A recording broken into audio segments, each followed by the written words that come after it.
परंतु परमेश्वर ने नूह और जितने बनेले पशु और घरेलू पशु उसके संग जहाज में थे उन सबों की सुधि ली। और परमेश्वर ने पृथ्वी पर पवन बहाई और जल घटने लगा और गहरे समुद्र के सोते और आकाश के झरोखे बंद हो गए और उससे जो वर्षा होती थी वह भी रुक गई। और 150 दिन के पश्चात जल पृथ्वी पर से लगातार घटने लगा। 7वें महीने के 17वें दिन को जहाज अरारात नामक पहाड़ पर टिक गया और जल 10वें महीने तक घटता चला गया। और 10वें महीने के पहले दिन को पहाड़ों की चोटियां दिखाई दी। फिर ऐसा हुआ कि 40 दिन के पश्चात नूह ने अपने बनाए हुए जहाज की खिड़की को खोलकर एक कौवा उड़ा दिया। जब तक जल पृथ्वी पर से सूख न गया तब तक कौवा इधर उधर फिरता रहा। फिर उसने अपने पास से एक कबूतरी को भी उड़ा दिया कि देखे कि जल भूमि पर से घट गया कि नहीं। उस कबूतरी को अपने पैर टेकने के लिए कोई आधार ना मिला तो वह उसके पास जहाज में लौट आई, क्योंकि सारी पृथ्वी के ऊपर जल ही जल छाया था।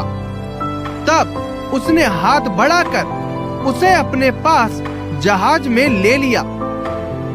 तब और 7 दिन तक ठहरकर उसने उसी कबूतरी को जहाज में से फिर उड़ा दिया।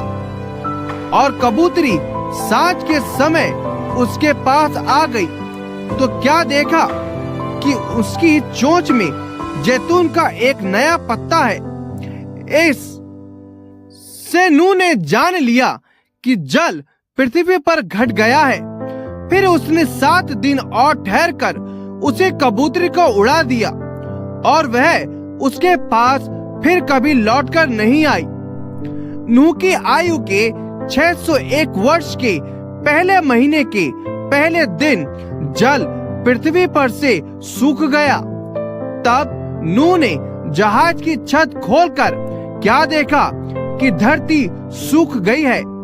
और दूसरे महीने के 27वें दिन को पृथ्वी पूरी रीति से सूख गई।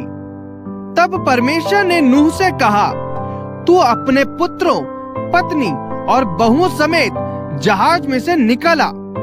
क्या पक्षी, क्या पशु, क्या सब भांति के रेंगने वाले जंतु जो पृथ्वी पर रेंगते हैं, जितने शरीरधारी जीव जंतु तेरे संग है, उन सब को अपने साथ निकाल ले आ कि पृथ्वी पर उनसे बहुत बच्चे उत्पन्न हो और वे फूले फले और पृथ्वी पर फैल जाए।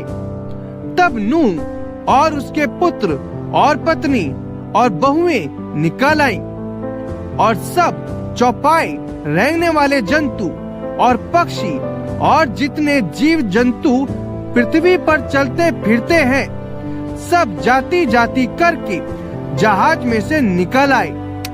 तब नूह ने यहोवा के लिए एक वेदी बनाई और सब शुद्ध पशुओं और सब शुद्ध पक्षियों में से कुछ कुछ लेकर वेदी पर होमबलि चढ़ाया। इस पर यहोवा ने सुखदायक सुगंध पाकर सोचा, मनुष्य के कारण मैं फिर कभी भूमि को शाप ना दूंगा। यद्यपि मनुष्य के मन में बचपन से जो कुछ उत्पन्न होता है वह बुरा ही होता है, तो भी जैसा मैंने सब जीवों को अब मारा है वैसा उनको फिर कभी ना मारूंगा।